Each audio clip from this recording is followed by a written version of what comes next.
आप सभी को सलाम और हायर डेस्टिनी में आप सभी का स्वागत है। हम परमेश्वर के निहायत ही शुक्रगुजार हैं कि खुदा ने हमें यह मौका दिया कि हम परमेश्वर के कलाम को एक बार फिर जो है निर्गमन की पुस्तक से जो है वो सीखें। मैं जो हूँ ऑनलाइन निर्गमन की पुस्तक जो हिंदी और अंग्रेजी में दोनों में हमारे सामने खुली है, उसके साथ जो है 29 आयत के बारे में जो है हम जिक्र करेंगे। हम ऑलरेडी देख चुके हैं कि 20 अध्याय में परमेश्वर ने अपने 10 हुक्म दिए, और 21 अध्याय से हम देखते हैं कि 25 अध्याय तक कि खुदा ने जो है उन्हें उन्हीं 10 हुक्मों को और डिटेल्स में जो है वो समझाया। और 25 से अब तक हम जो है सेंचुरी के बारे में सीख रहे हैं। परमेश्वर ने अपने लिए एक पवित्र स्थान बनाने के लिए कहा। उसके आर्टिकल्स प्रभु यीशु मसीह को दिखा रहे थे, उसकी मिनिस्ट्री को दिखा रहे थे। और फिर उसके बाद हमने याजक के बारे में देखा कि याजक जो कि खुदा के सामने पवित्र होना चाहिए उस पवित्र स्थान में। तो हमने उसकी मिनिस्ट्री, यीशु मसीह की मिनिस्ट्री को, और आज हमें किस तरह से होना चाहिए, जिन्हें की पहला पत्रस 2:9 में लिखा गया है कि हम याजकों का समाज है। तो हमें किस तरह से जो है वो अपने जीवन को दिखाना पड़ेगा, या खुदा को मन पसंदा कैसे हम दिखा सकते हैं, उसके बारे में हमने जिक्र किया है। आइए आज जो है हम 29 आयत देखेंगे, जहां पर हम देखेंगे कि याजकों के नियुक्त करने का उत्सव किस तरह से मनाया गया। इससे पहले कि हम जाएं, अपने सिरों को झुकाएंगे और हम प्रार्थना में जाएंगे।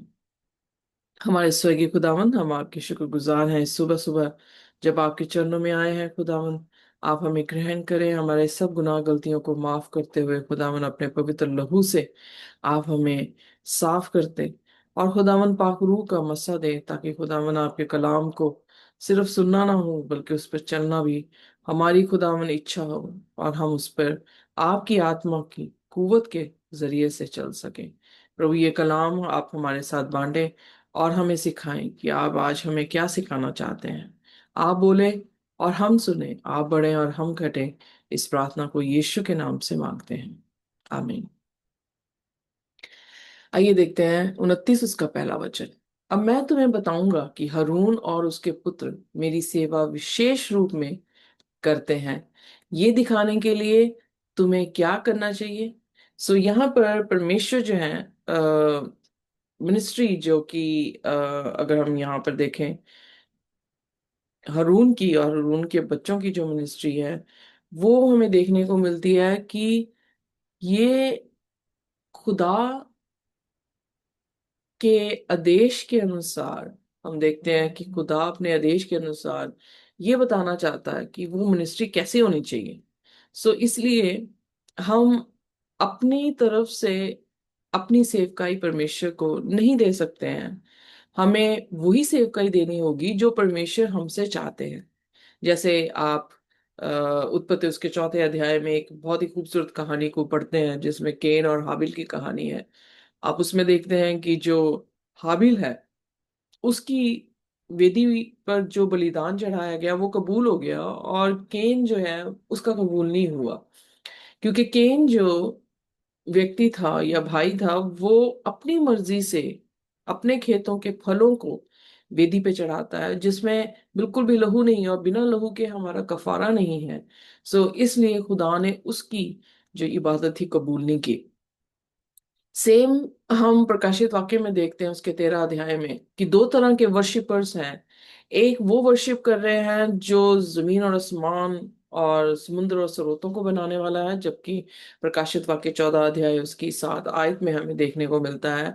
और दूसरा वर्शिपर फिर दिखाया गया है प्रकाशित वाक्य उसके 13 अध्याय में, जिन लोगों ने उस मूर्ति की, उस पशु की और उसकी छाप की जो है वो पूजा की।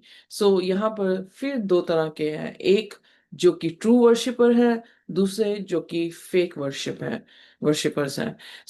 हमें कौन सा वर्शिपर बनना है, ये हमारे पे डिपेंड करता है। और हमें वही वर्शिपर बनना है जैसा खुदा वर्शिप करवाना चाहता है। इसलिए यहाँ पे लिखा, अब मैं तुम्हें बताऊंगा। खुदा बता रहा है, हारून और उसके पुत्र मेरी सेवा विशेष रूप में करते हैं, ये दिखाने के लिए तुम्हें क्या करना चाहिए। एक दोष रहित बछड़ा और दो दोष रहित मेढ़े लाओ। सो यहाँ पर हम देखते हैं कि परमेश्वर सेक्रीफाइस की बात कर रहा है। उस वेदी पर, जो वेदी पर सेक्रीफाइस रखेंगे और वो वेदी का सेक्रीफाइस एक्सेप्टेबल हो, उसका जिक्र यहाँ पर जो है वो कर रहे हैं। सो वेल, अगर देखा जाए, प्रभु यीशु मसीह वो मेरा है, या प्रभु यीशु मसीह वो बछड़ा है जो हमारे लिए कुर्बान हुआ। और वो कैसा था, आइए देखते हैं। पहला पतरस उसका पहला अध्याय और उसकी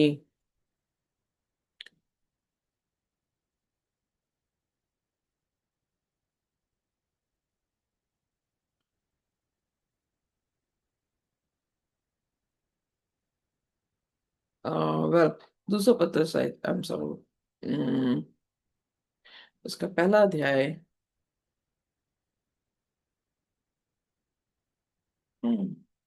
इंटरेस्टिंग।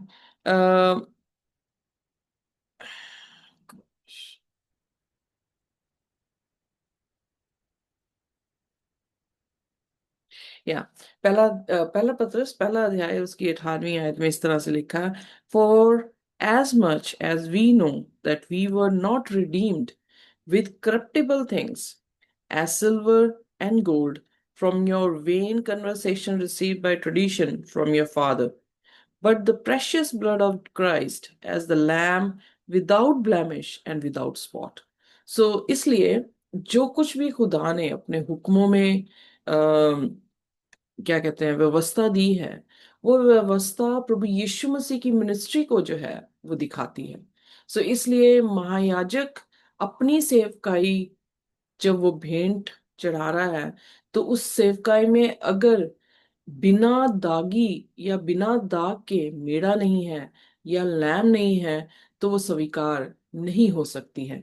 सो अगर पहला पत्रस 2:9 के अनुसार हम याजकों का समाज है, और हम अपनी सेवकाई प्रभु यीशु मसीह को दे रहे हैं, रोमियो उसके पहले अध्याय उसके पहले वचन में, तो बिना यीशु के हम जो हैं वो किसी तरह से भी अपनी सेवकाई खुदा को पसंद नहीं करवा सकते। इब्रानियों उसके 13 अध्याय में उसकी 21 आयत में जब हम पढ़ते हैं, तो वहां पे बहुत ही खूबसूरत तरीके से लिखा है, make you perfect in every good work to do his will.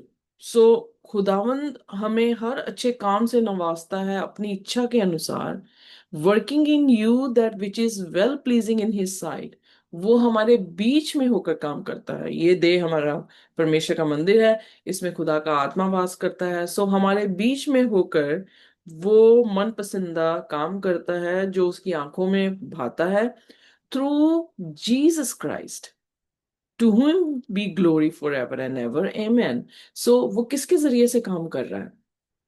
सो यहाँ पर देखने की जरूरत है कि वो यीशु मसीह के जरिए से हमारे जीवन में जो है वो काम कर रहे हैं। अगर यीशु मसीह हमारे जीवन में नहीं है, तो हमारी सेवकाई व्यर्थ है, हमारा प्रचार करना व्यर्थ है, हमारा हमारा चर्च को चलाना जो है वो व्यर्थ है। क्योंकि यीशु मसीह ही वो सेंटर कोर है हमारी क्रिश्चियनिटी का। अगर वो पार्ट मिसिंग है या इंग्रेडिएंट मिसिंग है, तो हमारा सारा काम करना जो है वो व्यर्थ है। सो इसलिए वहां जब हरून को ये कहा गया कि उसकी सेवकाई जो है वो खुदा के सामने जो है वो होनी बहुत जरूरी है, और उसकी सेवकाई में परमेश्वर ने क्या जो है उससे मांगा, खुदा ने जो है उससे मेमने की जो है वो बलि हम देखते हैं कि वो मांगी। और इसलिए बिना मेमने के हमारी क्रिश्चियनिटी जो है वो व्यर्थ है। अब दो तरह के मेमने प्रकाशित वाक्य में भी हम देखते हैं, और यहाँ पर हम देखते हैं कि उत्पत्ति से लेकर हम जब तक प्रकाशित वाक्य तक नहीं जाते, तो बाइबल एक मेमने के बारे में बार बार जिक्र कर रही है। वो मेमना जो कुर्बान हुआ, वो मेमना जो निष्कलंक था, निष्पाप था, और वो मेमना जिसमें कोई दाग नहीं था, यीशु मसीह की मिनिस्ट्री को जो है वो दिखा रहा है। पर प्रकाशित वाक्य 13 अध्याय उसकी 11वीं आयत में एक और मेमने के बारे में जो है वो जिक्र किया गया है, वो मेमना जो धरती से निकला है। ओके, सो धरती, यानी आप देख सकते हैं एक पॉपुलेटेड एरिया से, अकॉर्डिंग टू द प्रोफेसी। अगर आप और जानना चाहते हैं, आप जाकर जो है प्रकाशित वाक्य की पुस्तक हायर डेस्टिनी में देख सकते हैं। बट धरती मतलब पॉपुलेशन एरिया, पर अगर दूसरे शब्दों में देखें तो धरती जो है वो कार्नल है, या पाप से भरी है। सो पाप से निकला कौन? मेमना। और वो किसके जैसे बोला? बाइबल में लिखा है वो अजगर की तरह, अजगर की मानिंद जो है वो बोला। सो यहाँ पर भी हम दो मेमने को बाइबल में देखते हैं। एक मेमना जो हमारे लिए काटा गया, और वो निष्कलंक था, वो पाप रहित था, और खुदा ने उसकी कुर्बानी जो है वो कबूल की। दूसरा मेमना हम जो प्रकाशित वाक्य 13 अध्याय उसकी 11वीं आयत में देखते हैं, वो मेमना है जो देखने में तो मेमना है, बट वो अजगर की तरह बोल रहा है और लोगों को जो है वो हुक्म देके मार रहा है। एक कटा और दूसरा काट रहा है। सो इसलिए हम जब तक बाइबल में अच्छी तरह से अपने ग्राउंड्स, अपने अपनी जड़ें जो है वो नहीं पकड़ते हैं, हम किसी भी तरह से कॉन्ट्रफिट को देख नहीं पाएंगे, किसी भी तरह से शैतान के कामों को जो है वो समझ नहीं पाएंगे। सो इसलिए खुदा के हुक्म, और जो हुक्म उसने मूसा या हरून या मूसा के जरिए से दिए हैं, हरून के लिए दिए हैं, वो आज हमारे पर भी जो है वो लागू होते हैं। कि हमें भी अपनी सेवकाई में प्रभु यीशु मसीह जो हमारे लिए क्रूस पे मरा है, उसके लहू से अपने आप को साफ करना होगा, उसकी कुर्बानी जो है देनी होगी, उसके स्वरूप में हमें ढलना होगा, ताकि परमेश्वर हमारी कुर्बानी को जो है वो क्या करे? कबूल कर सके। सो आइए देखते हैं निर्गमन उसका 29 और उसका दूसरा वचन। जी। और खमीरी रोटी और तेल से सने हुए मैदे की खमीरी फुलके और तेल से चुपड़ी हुई खमीरी पापड़ियां भी लेना। ये सब गेहूं के मैदे के बनवाना। इनको एक टोकरी में रख कर उस टोकरी को उस बछड़े और दोनों मेंढे समेत समीप ले आना। फिर हारून और उसके पुत्रों को मिलाप वाले तंबू के द्वार के समीप लेकर जल से नहलाना। तो यहाँ पर हम देखते हैं कि खुदा ने जो है खमीरी, बिना खमीर के सादी रोटी जो है वो यहाँ पर लेकर आने को जो है वो कही है। सो बिना खमीर के, खमीर किसको दिखाता है? खमीर पाप को दिखाता है। सो जब पाप, अगर खमीर पाप को दिखा रहा है, तो यहाँ पर बिना खमीर के रोटी का जो है वो जिक्र कर रहा है। तो इसका मतलब यीशु मसीह जो कि निष्कलंक मेमना है, जो बिना पाप के मेमना है, उसको अ, वेदी पर लेकर आने की बात कर रही है, या मिलाप के तंबू के करीब लेकर आने का जो है वो जिक्र किया जा रहा है। और साथ में ही बिना पाप के खमीरी रोटी का जिक्र जो है वो यहाँ पर बयान किया जा रहा है। जब हम कल मैं जो हूँ कुरिन्थियन की कलीसिया पहला पत्री जो हूँ वो पढ़ रही थी, और मैं अपने जो हूँ पढ़ते पढ़ते नोट्स भी बना रही थी, तो मुझे बहुत ही अच्छा लग रहा था, क्योंकि दोबारा से खुदा के वचन को जो है मैं सुन रही थी। सो पहला कुरिन्थियन उसका 5 और उसकी 7वें वचन में, अगर हम देखें 6 से पढ़ते हैं, तो वहां पर खमीर के बारे में जो है वो जिक्र किया गया है। पहला कुरिन्थियन और उसका 5 और उसका 6वें वचन से। जी। तुम्हारा घमंड करना अच्छा नहीं। क्या तुम नहीं जानते कि थोड़ा सा खमीर पूरे गूंदे हुए आटे को खमीर कर देता है। आमीन। सो 7वां वचन भी पढ़ दे। पुराना खमीर निकाल कर अपने आप को शुद्ध करो कि नया गूंदा हुआ आटा बन जाओ, ताकि तुम खमीरी हो, क्योंकि हमारा भी फसह जो मसीह है बलिदान हुआ है। तो आमीन। ये आमेन। सो फिर 8वां वचन भी पढ़ दे। जी। सो आओ हम उत्सव में आनंद मनावे, ना तो पुराने खमीर से और ना बुराई और दुष्टता के खमीर से, परंतु सिधाई और सच्चाई की खमीरी रोटी से। आमेन, हालेलुया। हालेलुया। सो यहाँ पर जो है पौलुस उसी उसी उत्सव को मनाने की कोशिश कर रहा है। जब पतरस कह रहा है कि हम महायाजकों का समाज है, तो हमें उस उत्सव किस तरह से मनाना चाहिए। उत्सव आज हमारे चर्चिस में किस तरह से मनाया जा रहा है, डांस करके और अलग अलग भाषाएं बोलकर। पर यहाँ पर जो उत्सव है, जो अखमीरी रोटी का उत्सव हम देख रहे हैं, जो कि खमीर एक पाप को दिखा रहा है, और हमारा उत्सव उस टाइम पूरा होता है जब वो खमीर हमारी जिंदगी से जो है वो निकल जाता है। और खूबसूरत बात यह है कि उसने कहा कि हमारी जो अखमीरी रोटी है वो सिंसेरिटी की और ट्रुथ की जो है वो होनी चाहिए, यानी सत्य उसमें जो है वो होना चाहिए। सो इसलिए यहाँ पर हम देखते हैं कि याजक को मेढ़ा लेकर आना है जो निष्कलंक हो, और उसके बाद सादी रोटी जो है जो अखमीरी हो, यानी मेढ़ा यीशु मसीह बिना पाप के दिखा रहा है। रोटी, जिंदगी की रोटी कौन है? प्रभु यीशु मसीह है, जिसमें कोई भी कपट नहीं है, उसके कलाम में कोई भी कपट नहीं है। सो उसको जो है हरून को लेकर आना है, और फिर उसमें तेल जो है लगाने की बात की गई है। और तेल किसको दिखाता है? पवित्र आत्मा अभिषेक को। को, उसके अभिषेक को, उसके कॉन्सिक्रेशन को। यस, पवित्र आत्मा के मसा को दिखाता है। सो यीशु मसीह जो कि पवित्र आत्मा से जन्मे हैं, पवित्र आत्मा उनके ऊपर उतरा जब उन्होंने बपतिस्मा लिया, वो जो जीवन की रोटी बन के हमारे बीच में आया, और उन्होंने खुदा के कलाम को हमारे सामने जो है वो पेश किया। तो यकीनन है कि इससे यीशु मसीह की मिनिस्ट्री जो है हमें देखने को मिलती है। आइए देखते हैं पहला कुरिन्थियन उसका पहला अध्याय और उसकी 24 आयत।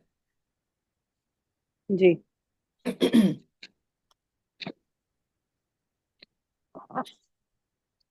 परंतु जो बुलाए हुए हैं, क्या यहूदी क्या यूनानी, उनके निकट मसीह परमेश्वर की सामर्थ और परमेश्वर का ज्ञान है। ओके, आमेन। सो यहाँ पर लिखा है कि हम किसी भी जगह से क्यों ना बुलाए गए हों, पर हम खुदा को किसके जरिए से जान रहे हैं?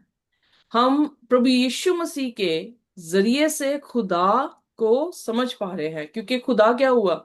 देहधारी हुआ। यही यूहन्ना उसका पहला अध्याय उसकी पहली आयत में लिखता है कि आदि में क्या था? वचन था, वचन परमेश्वर के साथ था, वचन परमेश्वर था। और चौथवें वचन में लिखता है कि वही वचन क्या हुआ है? देहधारी हुआ है। सो जब हम यीशु मसीह की जिंदगी को देखते हैं, तो हम किसके बारे में जान रहे हैं?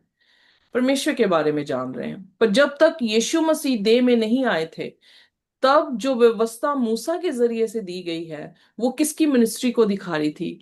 किसके बारे में सिंबलाइज कर रही थी? किसके बारे में इशारा कर रही थी? किसी और के बारे में नहीं, बल्कि यीशु मसीह की जिंदगी के बारे में जो है बयान कर रही थी।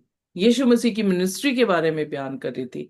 हमारा जीवन कैसा होना चाहिए, जैसे यीशु मसीह ने हमारे लिए उदाहरण दी है, पहला पत्रस उसका 2 उसकी 21 में, उसी तरह से उसकी उदाहरण हमारे बीच में आनी जो है वो जरूरी है। सो कहने का अर्थ है, वो इमेज जो हमने खुदा की इमेज बाग ईदन में खोई थी, उसी इमेज को दोबारा से रिफॉर्म करने के लिए हमारे लिए यीशु मसीह जो है उदाहरण के तौर पर आए हैं।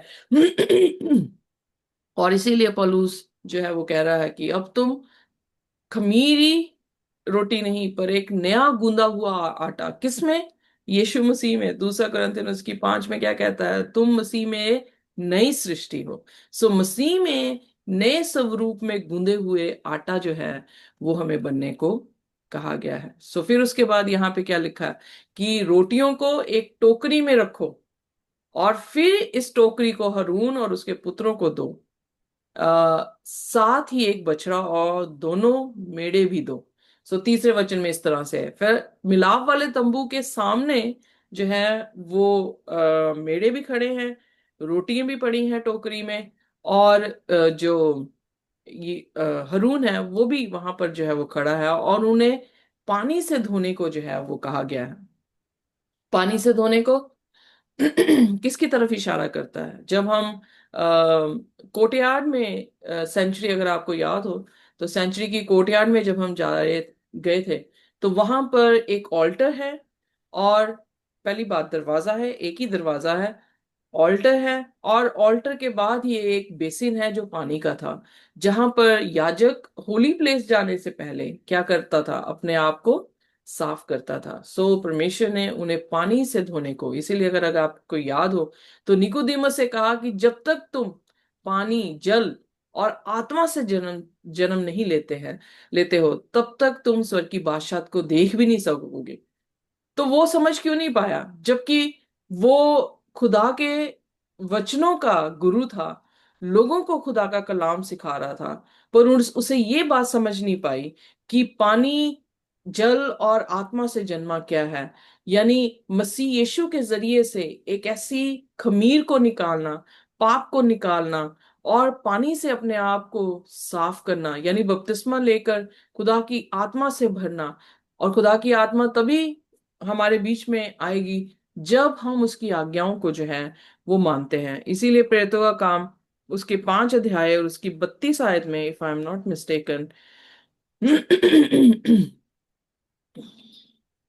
उसमें इस तरह से लिखा है, ये मैं सब पढ़ दे, प्रेरितों का काम उसका 5 अध्याय और उसकी 32 आयत। जी।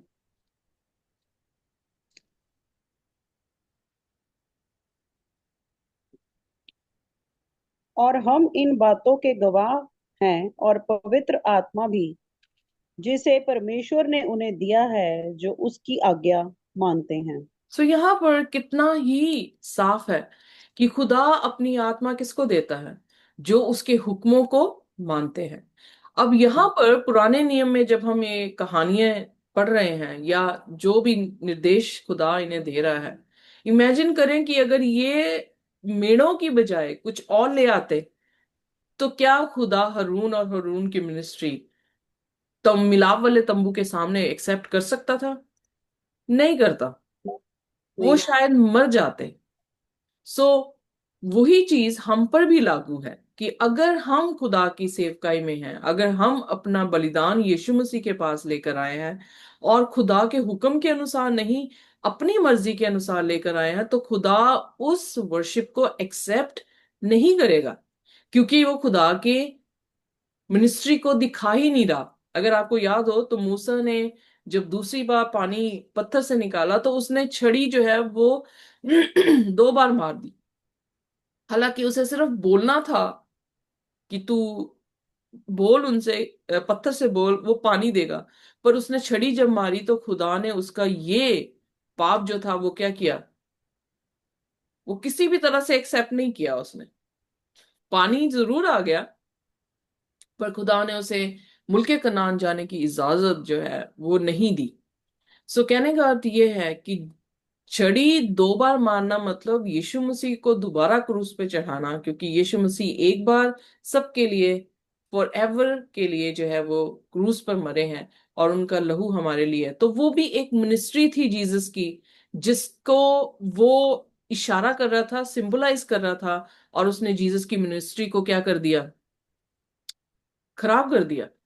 और इसलिए खुदा ने उससे इतनी नाराजगी की कि वो दास जो परमेश्वर के साथ साथ चलने वाला था, खुदा रूबरू से बातें करता था, उसको भी जो है उसने क्षमा नहीं किया। तो इसलिए सचेत हो कि खुदा के कलाम से हम हमेशा अ, अ, अपने आप को भरते रहें और खुदा के सामने डरते और कांपते आए, ताकि हम किसी भी तरह से खुदा के कलाम को ना कलाम से दाएं और ना कलाम से बाएं जो है वो जा सकें। इसीलिए प्रकाशित वाक्य 22 और उसकी 18 आयत और 19 आयत इस तरह से हमें कहती है। प्रकाशित वाक्य उसका 22 और उसकी 18 और 19 आयत। जी। मैं हर एक को जो इस पुस्तक की भविष्यवाणी बातें सुनता है गवाही देता हूँ कि यदि कोई मनुष्य इन बातों में कुछ बढ़ाए तो परमेश्वर उन विपत्तियों को जो इस पुस्तक में लिखी हैं उन पर बढ़ाएगा। और यदि कोई इन भविष्यवाणी की पुस्तक की बातों में से कुछ निकाल डाले तो परमेश्वर उन जीवन के पेड़ और पवित्र नगर में से उसकी चर्चा इस पुस्तक जिसकी चर्चा इस पुस्तक में है उसका भाग निकाल देगा।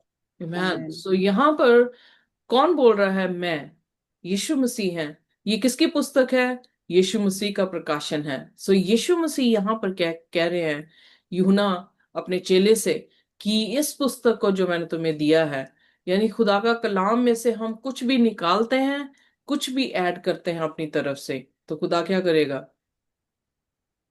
नहीं बख्शेगा, खुदा हमें एक्सेप्ट नहीं करेगा। सो इसलिए कि खुदा को हम एक्सेप्टेबल हो, हमें क्या करना होगा? हमें जल से और आत्मा से जन्मा होगा। हमें अपना वो खमीरा आटा जो है वो निकालना होगा।